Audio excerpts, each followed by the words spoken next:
Hello everyone, welcome back once again. In this video, we continue number system. So let us begin now.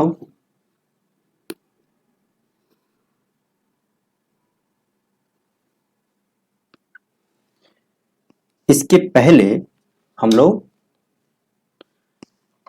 Decimal number पढ़े थे, ठीक है।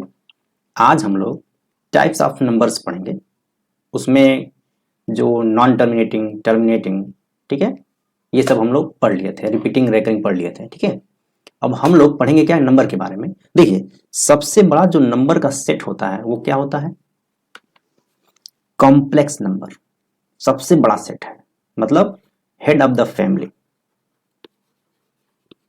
Complex number इसको बोलते हैं सम्मिश्र संख्या।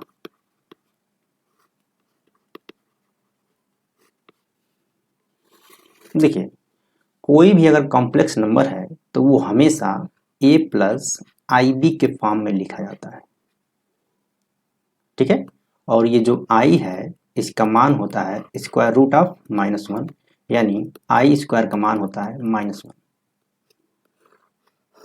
ठीक है। अब देखिए, जैसे a प्लस आई बी हमने लिखा, इसमें a को क्या बोलते हैं और b को क्या बोलते हैं? a को बोलते हैं रियल पार्ट,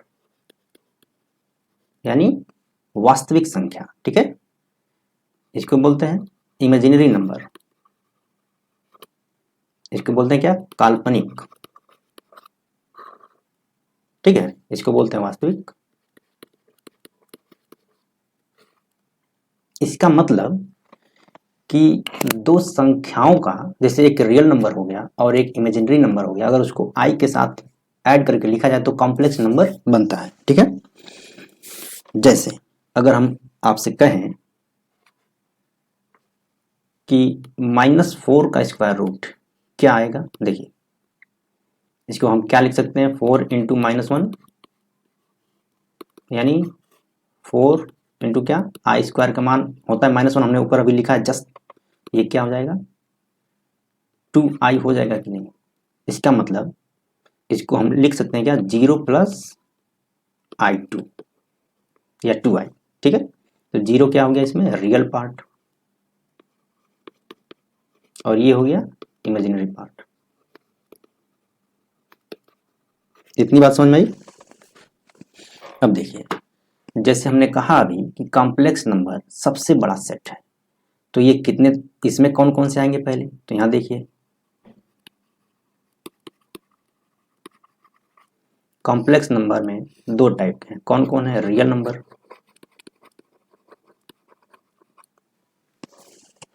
और दूसरा है इमेजिनरी नंबर।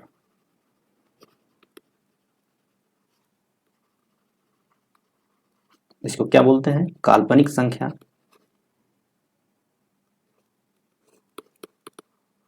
इसको बोलते हैं क्या? वास्तविक संख्या,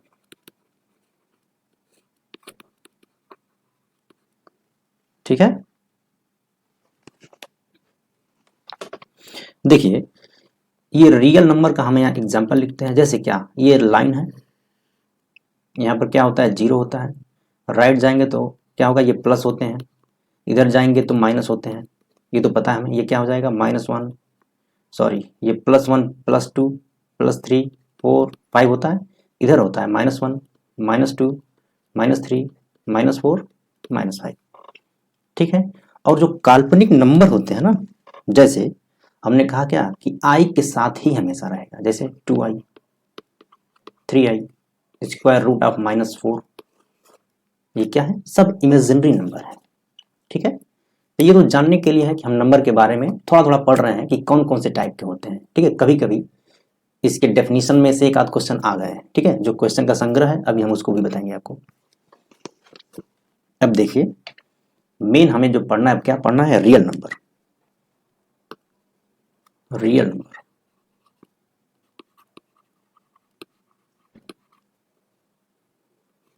क्या होता है? वास्तविक संख्या। ये दो तरह के होते हैं, एक होता है रेशनल नंबर,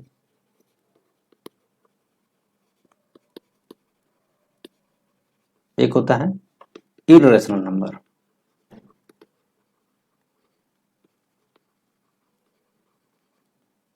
मतलब ये क्या होता है, परिमेय संख्या, ये होता है अपरिमेय।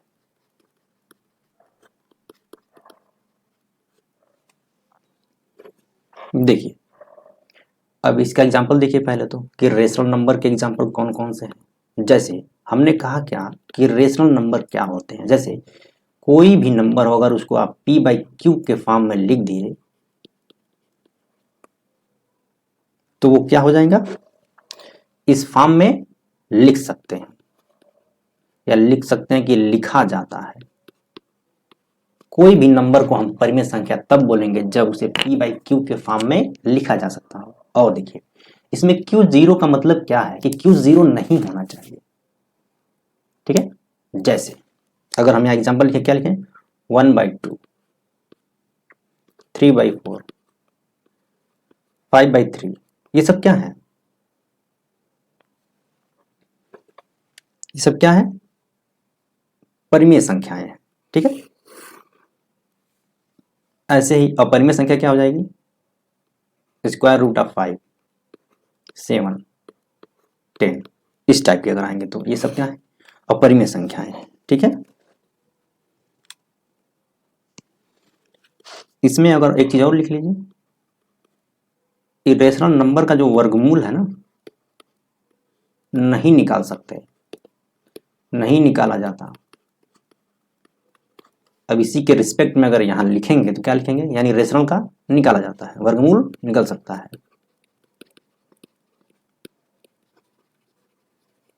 ठीक है।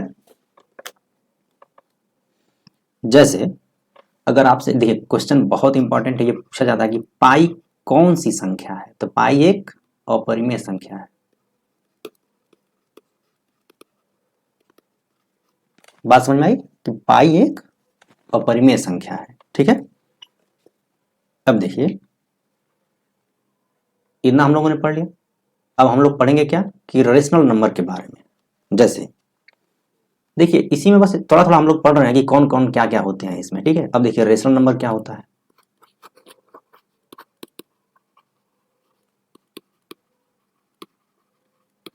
क्या होता है, वास्तविक संख्या।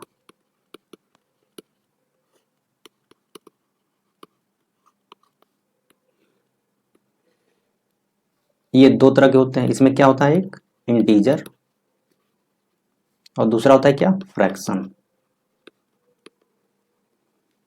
इसको बोलते हैं क्या, पूर्णांक, और इसको बोलते हैं भिन्न। समझ में आ रही बात। अब देखिए पूर्णांक की बात हुई है तो पूर्णांक कौन कौन से हो सकते हैं, ये निगेटिव हो सकते हैं, पॉजिटिव हो सकते हैं, मतलब ऋणात्मक, इसको क्या बोलते हैं, धनात्मक, और ये होता है शून्य, ठीक है। शून्य एक पूर्णांक है, ये भी पूछा जाता है कि शून्य क्या है, तो शून्य एक इंटीजर है, ठीक है। देखिए निगेटिव में कौन कौन से आ जाएंगे, जैसे -1, -2, -3, इस टाइप से। धनात्मक में 1 2 3, ठीक है, और ये जीरो है ही है। अब देखिए फ्रैक्शन में इसके पहले हम लोग पढ़े थे ना, terminating, non terminating decimal number वगैरह, ठीक है, तो उसी से रिलेटेड उसमें आएंगे, ठीक।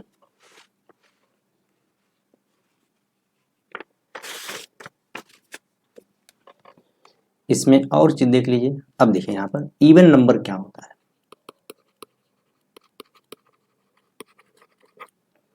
इसके पहले जो हम लोग पढ़े हैं उसमें भी हमने बताया है, ठीक है, यहाँ भी बता रहे हैं। इवन नंबर क्या होता है कि मतलब क्या,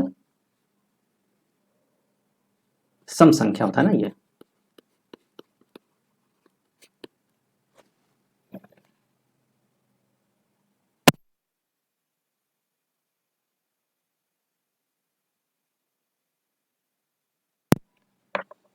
क्या होता है, सम संख्या।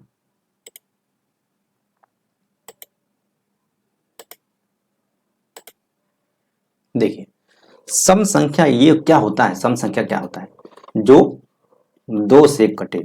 सीधे लिखिए, उसे क्या बोलेंगे? सम संख्या। जैसे 2, 4, 6, 8, 10 ऐसे। ठीक है, एक और देखिए, अगर हम ये कहें कि जनरल में क्या लिखें, अगर हम ये देखें 2n हमने लिख दिया, n का मान 1, 2, 3, 4 रखते जाइए। ठीक है, ऐसे ही इवन नंबर हो गया। अब ऑड नंबर देख लीजिए,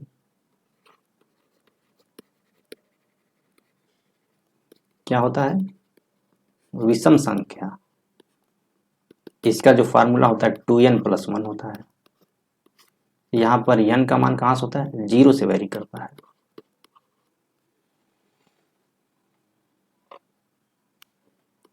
ठीक है, जैसे 1, 3, 5, 7, 9, 11, 13, 15, 17, 19, 21, 23, 25, 27, 29, 31, 33 कहते जाइए। ये सब क्या है? ऑड नंबर है। ठीक है, अब देखिए एक रिजल्ट याद रखिए, अगर हम इवन नंबर में इवन का गुणा करेंगे, ठीक है, तो क्या आएगा? इवन ही आएगा। नहीं समझे? 2 इवन नंबर है, 4 इवन नंबर है, मल्टीप्लाई किया क्या आ गया? 8 इवन नंबर आ गया। 6 इवन नंबर है, 12 इवन नंबर है, गुणा करिए 72 इवन नंबर आ गया। कहने का मतलब क्या कि even into even equal to even. कहने का मतलब कि दो सम संख्याओं का गुणनफल भी सम संख्या होता है। इतनी बात समझ आई? ऐसे हम ये कह सकते हैं कि odd into odd equal to odd ही होगा। कैसे? देखिए 1 इंटू 3 क्या आएगा? 3। 3 इंटू 5 क्या आएगा? 15। 5 इंटू 9 क्या आएगा? 45। सब क्या आ रहा है? ऑड नंबर ही तो आ रहा है। अब चेंज करते हैं, दोनों को मिक्स करते हैं कि मतलब एक इवन नंबर है और एक ऑड नंबर है, इनका मल्टीप्लाई अगर करेंगे तो हमेशा इवन नंबर ही आएगा। कैसे? 2 इंटू 1 2 आएगा। मान लीजिए 4 इवन नंबर है, 5 ऑड नंबर है, गुणा करिए 20 इवन नंबर। 8 ये 9 ले लीजिए, 72 इवन नंबर आया। जैसे आप पढ़े हैं ना कि अगर माइनस में माइनस का गुणा करते हैं तो क्या आता है? प्लस। माइनस में प्लस का गुणा करते हैं तो क्या आएगा? माइनस। और इसी तरह प्लस में प्लस का गुणा करेंगे तो क्या आएगा? प्लस। बात समझ में आ रही? ठीक है, ऐसे ही इवन नंबर। अगर हम ये कहें कि माइनस को हम क्या मान लें? इवन, और प्लस को ऑड मान लेते हैं, तो ये तो सेटिस्फाई होगा ही। हमने समझने के लिए जो साइन का किया जाता है सेम उसी पैटर्न पे इसको लिख दिया है। ठीक है, अब देखिए होल नंबर क्या होते हैं?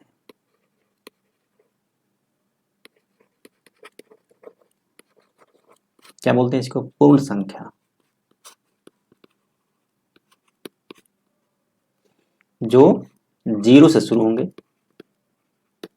चलते जाइए जहां तक चलते जाएं। ठीक है, इन्फिनिटी तक मान लीजिए, चलते जाइए। और एक होता है नेचुरल नंबर।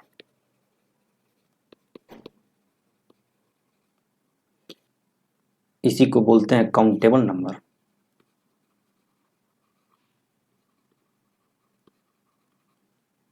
ठीक है, इसी को पॉजिटिव नंबर भी बोलते हैं।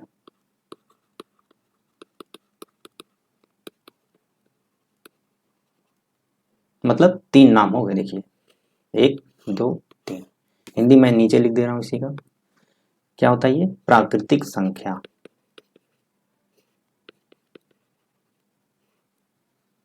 ठीक है, गणनात्मक संख्या।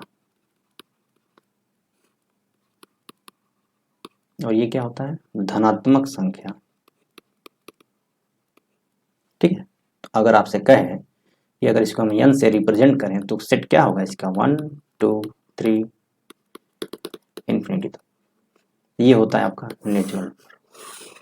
ठीक है, इतनी बात समझ में आ गई। देखिए पूछा जाता है कि फर्स्ट, क्वेश्चन पूछा जाता है कि फर्स्ट मतलब हिंदी में मैं लिख देता हूं कि प्रथम विषम संख्या क्या होती है, एक होता है। प्रथम सम संख्या, सम संख्या क्या होता है, दो होता है। ठीक है, जीरो क्या होता है, जीरो, जीरो को क्या कहते हैं,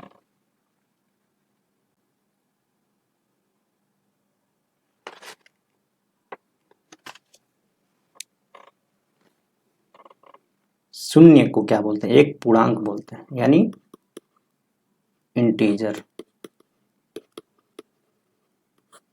ठीक है,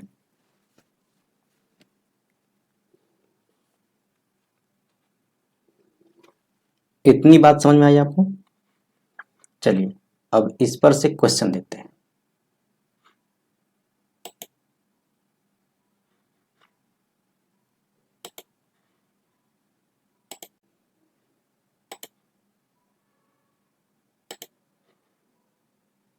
लिखा है कौन सा भिन्न पुनरावृत्ति आवृत्ति दशमलव संख्या, मतलब रिपीटिंग एंड रेकरिंग। अब देखिए 3/10, 3/10 को आप क्या लिखेंगे, 0.3 आएगा। ऐसे देखिए मतलब ये यहां पर खत्म हो गया। अब देखिए 13/8 ये क्या आ जाएगा, ये आ जाएगा। और ये क्या आएगा, 137/25 क्या आएगा,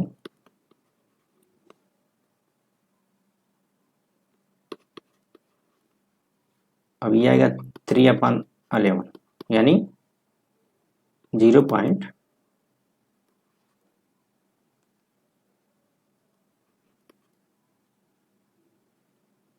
ये आ गया।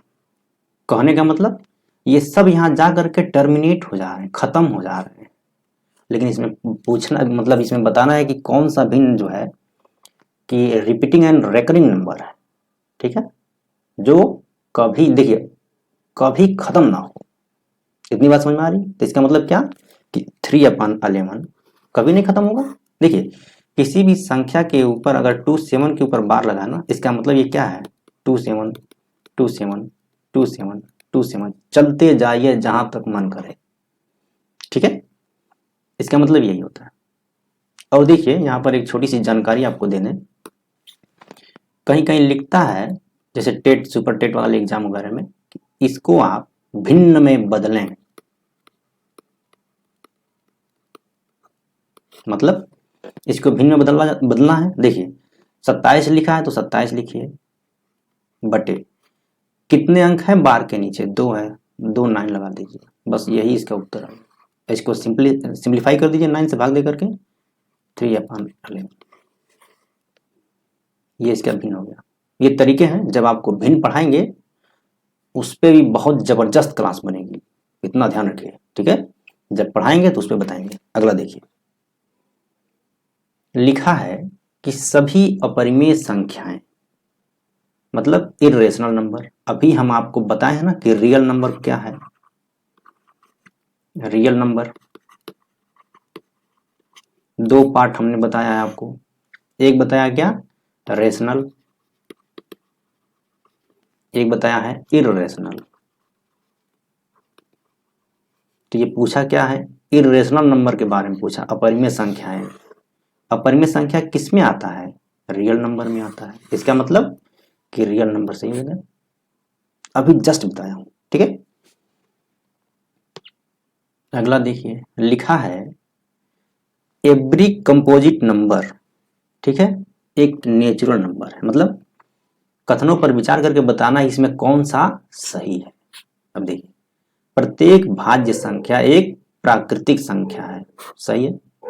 प्रत्येक पूर्ण संख्या एक प्राकृतिक संख्या, नहीं, ये गलत है। कैसे? हमने बताया है आपको कि नेचुरल नंबर, वही प्राकृतिक संख्या कौन कौन होते हैं? एक, ये होते हैं। लेकिन पूर्ण संख्या कौन होती है? 0, 1, 2, ये होता है। देखिए, प्रश्न में पूछा है कि प्रत्येक पूर्ण संख्या प्राकृतिक संख्या है, गलत। 0 तो है ही नहीं प्राकृतिक संख्या में। इसका अगर उल्टा पूछता कि प्रत्येक प्राकृतिक संख्या एक पूर्ण संख्या, तो एकदम सही हो जाता। यानी इस क्वेश्चन में पहला सही दूसरा गलत। इसमें पूछा कि कौन सा कथन सही है। इतनी बात तो समझ में आ गई होगी। देखिए, आप इसको बार बार रिपीट करेंगे, एक बार नहीं 2 बार देखिए वीडियो को, और नोट्स अच्छे से बनाइए, ताकि एक बार आप बना लें तो दोबारा बनाने की जरूरत ना होगी, ठीक है। दोबारा अगर आपको फिर से बनाना होगा, अब देखिए, एक पढ़े हैं आप, उसको अच्छे से नोट्स बना लिए हैं, ताकि फिर आपको रिवीजन करने में आसानी रहेगी और अच्छे से आप क्वेश्चन को सॉल्व कर सकते हैं। और ये चैप्टर तो हर एग्जाम में आता है, जो कि मैं पहले ही बता चुका हूँ, ठीक है। चलिए, कीप वॉचिंग, कीप लर्निंग। मिलेंगे नेक्स्ट क्लास में। जय हिंद।